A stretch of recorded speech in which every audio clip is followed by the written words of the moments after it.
This game is certainly a weird one, isn't it? On the one hand, there's a lot I enjoyed. The music is great. I do prefer the Japanese OST to the US one, but the US one is nothing to scoff at. With my favourites being Stardust Speedway from the Japanese side and Tidal Tempest from the US side.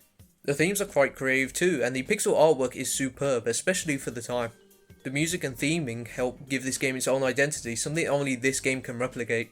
On the gameplay side of things, I think Sonic controls just fine. The Super Peel Out is a cool move, and unfortunately the Spin Dash has been neutered, at least in the original version.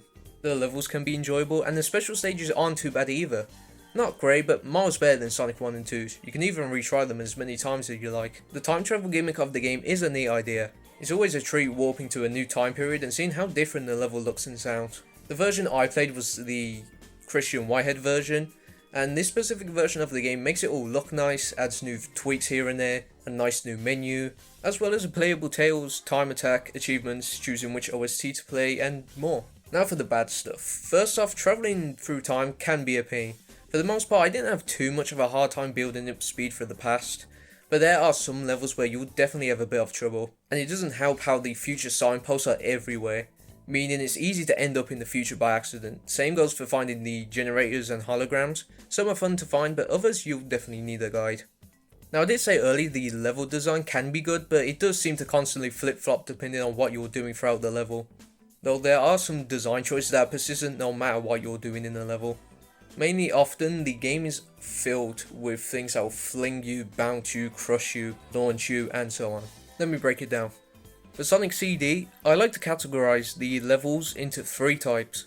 1. Levels that are fun to play through casually and explore. 2 are the levels that are fun to play casually but not to explore. And 3 are levels that are fun to explore but not to play through casually. Let's take 3 levels for example. You have a level like Palm Tree Panic, which is fun to play through casually and to explore.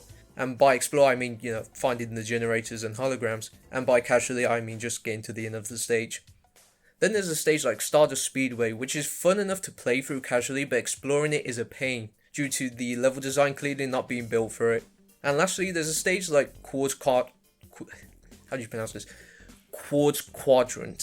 which is fun to explore, but playing casually, there's not much to it if you just blast through it. With these quirks in mind, playing through the game is going to be a different experience for everyone, I think. Unlike other Sonic games, no one can seem to agree on whether this one's any good or not. If you blast through the game, then it might end up just being a short, enjoyable adventure, or leave you wondering what you just played. But then if you explore and go for 100% completion, you'll either be left with the feeling of satisfaction or annoyance.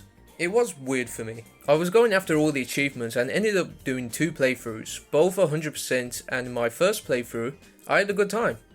It was all new to me and I ended up finding the generators and holograms pretty easily, and even randomly stumbling upon them.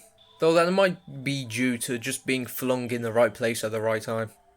However, on my second playthrough, that wasn't the case. I had a harder time finding quite a few of them, and I started to notice half the level design is very poorly designed. This is why I think it's just an okay game.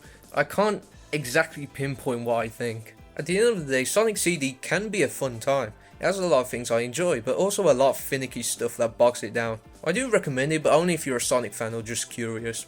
And if you made it this far, I'm going to give you a tip. If you're going for 100% completion, make sure to save the last time stone for Act 2 of the final area, Metallic Madness. As getting all the time stones will destroy all the generators and holograms, meaning you'll be unable to get the Savior of the Planet achievement. So just make sure you destroy all the generators and holograms before grabbing the last time stone. There are also no more Metal Sonic holograms in Metallic Madness after you beat Metal Sonic in Stardust Speedway Act 3. Also, you cannot get the achievements with Tails for some reason. But yeah, that's going to do it for this video. So, what do you think of Sonic CD? Is it a fun time, or do you just think it's okay, or do you hate it? Let me know in the comments below, and I'll gladly respond. I'll see you guys next time.